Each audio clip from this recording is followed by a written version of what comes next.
terpusat di tengah-tengah masyarakat. Maqamul anbiya itu fil mujtama. Nggak ada namanya anbiya wa rusul tiba-tiba dia ngumpet begitu doang nikah selesai. Enggak. Apalagi namanya nabi terakhir pasti ada di tengah umat. Apa yang terjadi di kalangan umat pasti diberikan hukumnya oleh nabi. Hayati khairul lakum tuhdisuna yuhdats lakum. Kehidupan saya bagus buat kamu. Kamu bikin masalah, bikin hal, wahyu turun saya sampaikan kepada kamu.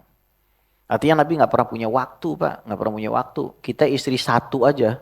Istri satu kapan sih kita? Mohon maaf nih bahasanya nih. Iya. Nafsu kuda tenaga ayam. Iya. Istri 11 pikirannya. Nabi itu kekuatannya 41 orang, Pak.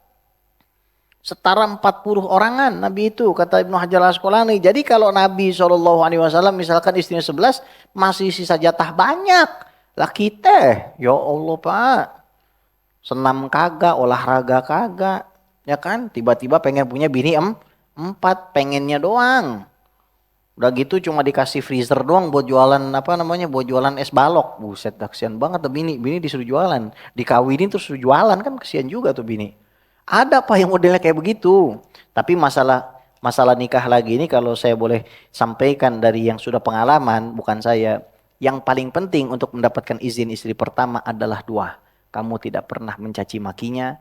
Yang kedua, kamu selalu memenuhi kebutuhannya. Kalau kita nggak pernah caci maki istri, kita lembut sama dia, meskipun dia marah kita lembut, kita tidak pernah memukul, caci maki, dan lain sebagainya. Dan kita penuhi kebutuhan dia, insya Allah dia akan ridho. Meskipun agak sakit dikit-dikit, tapi ridho.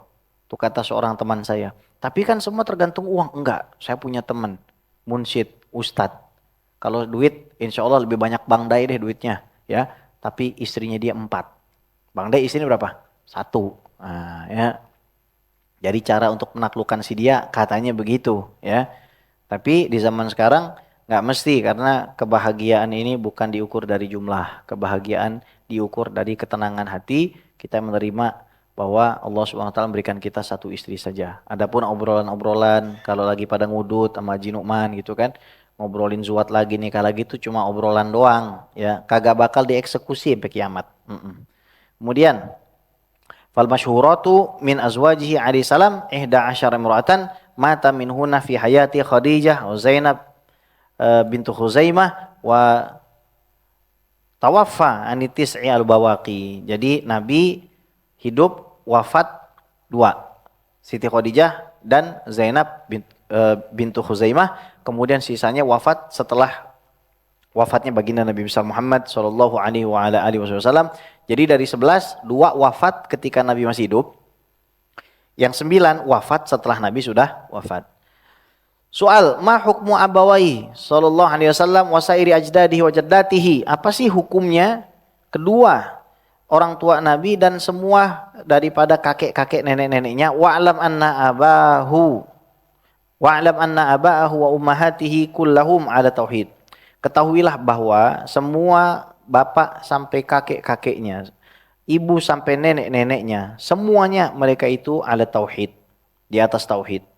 Maka musyrikin, tidak mereka tergolong ke dalam golongan orang-orang musyrik. Ya dulu lidzalika qauluhu ta'ala sallallahu alaihi wasallam, dan dalilnya adalah hadis baginda Nabi besar Muhammad sallallahu alaihi wasallam, lam yazalillahu yanquluni minal aslabil hasanah ilal arhami tahirah. Dan Allah Subhanahu wa taala memindahkanku dari sulbi-sulbi yang baik. Sulbi-sulbi yang baik ini kan nggak mungkin Pak berasal dari orang-orang yang menyembah berhala, orang yang syirik, orang yang mohon maaf berzina, bermaksiat, ya, kepada rahim-rahim yang suci. Akhraj Ibnu Asakir, yang dikeluarkan diriwayatkan hadis ini oleh Imam Ibnu Asakir. Wa bima'nahu ahaditsu iddah, dan yang sesuai dengan makna ini banyak sekali hadis-hadis. Wa qala ta'ala ya ayyuhalladzina amanu innamal musyrikuuna najasun. Wahai orang yang beriman, sungguhnya orang-orang musyrik itu adalah najis. Fawajaba alla yakuna ahadun min ajdadi musyrikan. Maka di sini bisa disimpulkan bahwa nggak ada satupun kakek-kakeknya Nabi, orang tuanya Nabi itu yang musyrik, menyekutukan Allah Subhanahu wa taala karena najis. Kalau seandainya mereka najis, berarti sulbinya najis. Kalau sulbinya najis, berarti Nabi Muhammad berada di tempat yang najis, dan ini mustahil bagi khatamul anbiya wal mursalin. Ya. Tapi model mantik kayak begini mah kagak dipakai sama orang Wahabi gitu. Jadi ya kalau misalkan ada orang yang masih ngotot, oh orang tua Nabi masuk neraka, kakeknya masuk neraka, tanyain balik aja orang tua lu di mana? Yakin banget kan begitu. Sampai berani menghukumi orang tua Nabi. Nah, wa qad dhahaba katsirun min hufadil muhaddisin. Dan banyak sekali ulama ahli hadis yang memang statusnya itu sudah hafal hadis 100.000 ya, ila annallaha ta'ala, bahwa Allah Subhanahu wa taala ahya lahu sallallahu alaihi wasallam, menghidupkan untuk Nabi sallallahu alaihi wasallam abawaihi, kedua orang tuanya kembali, fa amana bihi, untuk supaya beriman kepada Nabi. Jadi ada beberapa kalangan ulama-ulama hufaz ahli hadis itu yang berpendapat demikian. Wastadallu, dan mereka mengambil dalil, ya, dalil itu artinya petunjuk, Pak. Ya, dalil itu artinya mengambil petunjuk dari apa? Dari teks. Ya, istidlal lah istilahnya gitu ya. Teks itu sebagai dalil, dan untuk mengambilnya itu butuh thariqatul istinbat dan istidlal. Jadi nggak mesti kita bisa paham gara-gara kita baca satu ayat, dua ayat, satu hadis, dua hadis, kita paham sebenarnya yang diinginkan oleh Allah Subhanahu wa taala ini kemana sih?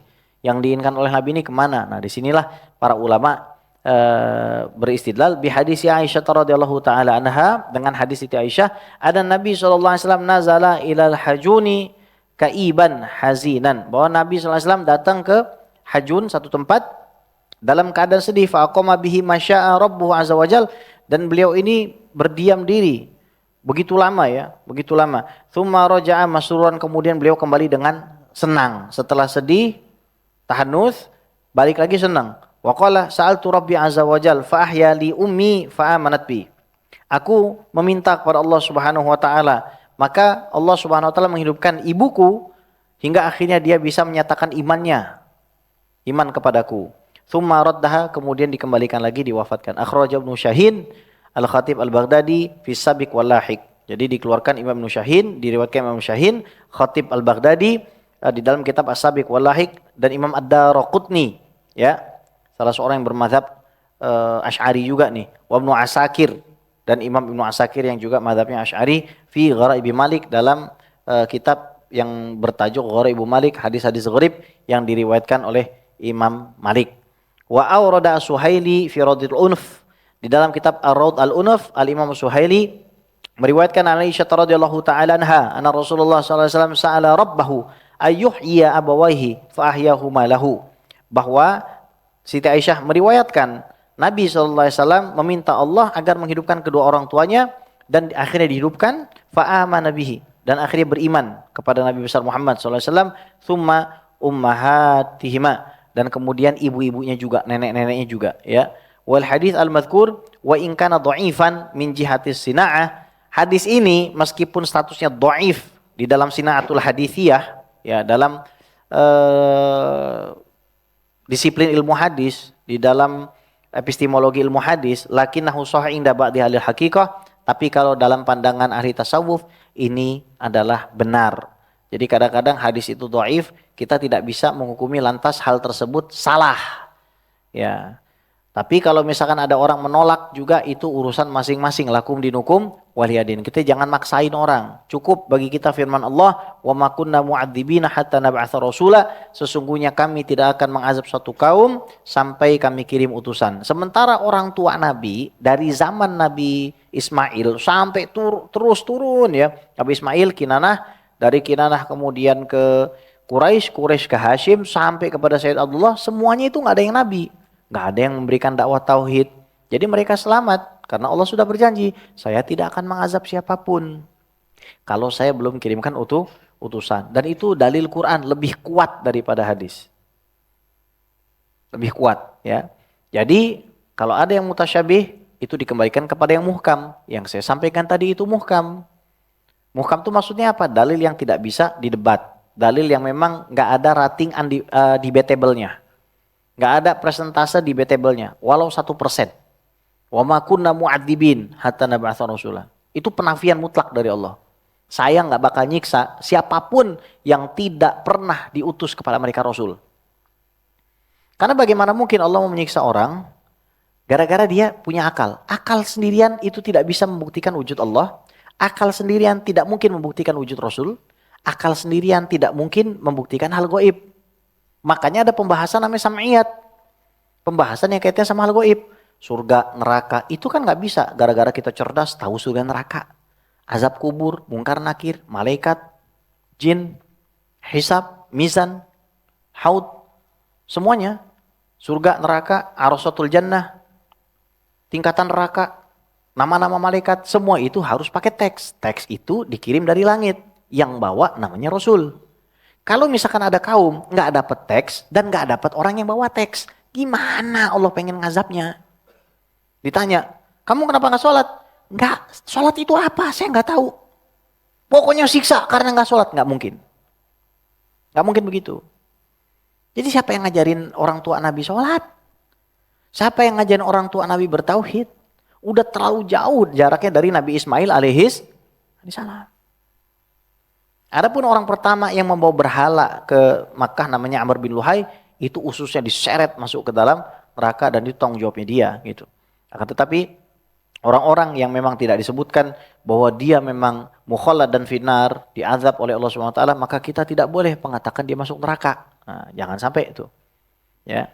Jadi cukup bagi diri kita dalil Al-Qur'an bahwa Allah tidak akan mengadab siapapun kalau belum mengutus nabi dan rasul. Naam. Fanajatu abawahi sallallahu alaihi wasallam wa imanuhuma bal wa husulu a'dhabi manazil ahli iman lahuma huwa i'tiqaduna, kata Habib Zain, keselamatan kedua orang tua Nabi dan iman keduanya, bahkan derajat yang tinggi yang akan didapatkan mereka berdua adalah keyakinan kita.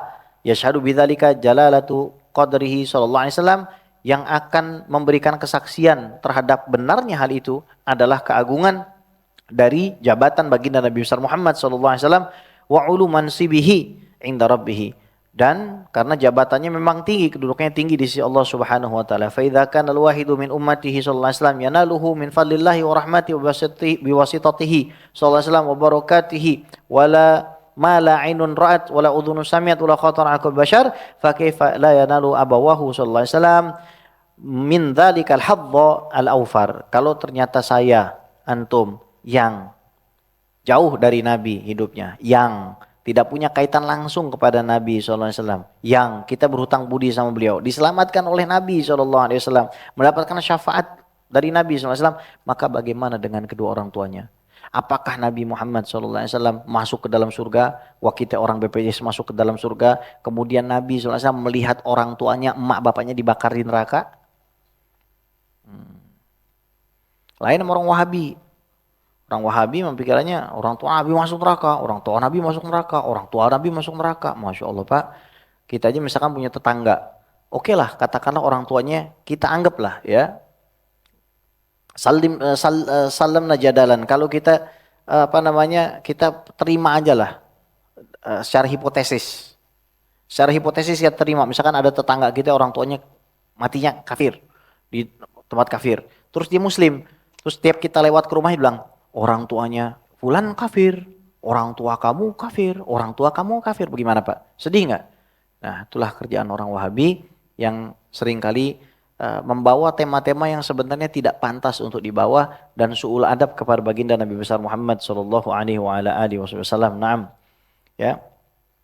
Fa kaifa la yanalu abawahu sallallahu alaihi wasallam min dzalikal hadzal afar wa qad manallahu alaihim bi maziyati khurujihi min bainihim rahmatan lil alamin. Dzakara dzalika ba'du syurah hadis ya. Nah, ada yang bertanya lagi, kan ada orang mengatakan inna abi wa abaka finnar, sesungguhnya bapakku dan bapakmu masuk ke dalam neraka. Ini kan hadis. Hadzal hadis radahu katsirun min ahli hadis wal ilm. Ini dibantah sama banyak ulama hadis. Qalu bi'adami jawazil hukmi bihi ala dzalika. Karena ini enggak tepat untuk dijadikan sumber hukum. Karena lafaz abi wa abaka, bapakku dan bapakmu, lam yattafiq ala dzikri harwat. Para perawi hadis itu enggak menyepakati lafaz bapakku dan bapakmu. Wa inna ma dzakara Hammad bin Salamah an Thabit an Anas radhiyallahu ta'ala anhu. Jadi Hammad bin Salamah meriwayatkan dari Sabit tabi'in dari Anas bin Malik, wa huwa at-tariq alladzi rawahu Muslim, dan ini riwayat Imam Muslim. Kalau seandainya, ini saya ringkas karena panjang ya, udah waktu habis. Kalau seandainya kita mau terima, Nabi mengatakan bapakku dan bapakmu masuk neraka. Oke, ya. Kata abi, kata abun bapak atau umun, itu kalau dalam bahasa Arab bukan disematkan semata-mata kepada bapak kandung. Bisa kepada paman, bisa kepada kakek. Dalilnya Quran, dalilnya sunnah. Azar itu bukan bapaknya Nabi Ibrahim, tapi pamannya Nabi Ibrahim. Dalilnya mana? Al-Baqarah. Am kuntum syuhada idh hadara Ya'qub al-maut idh qala li banihi ma ta'buduna min ba'di. Apakah kamu itu tidak menyaksikan? Bukankah kamu menyaksikan ketika Nabi Yakub itu ada di pembaringan kematiannya, berkata kepada anak-anaknya, siapa yang akan kalian sembah setelah saya? Qalu na'budu ilahaka wa ilaha abaika. Kami akan menyembah Tuhanmu dan Tuhan aba, jamak dari bapak-bapakmu.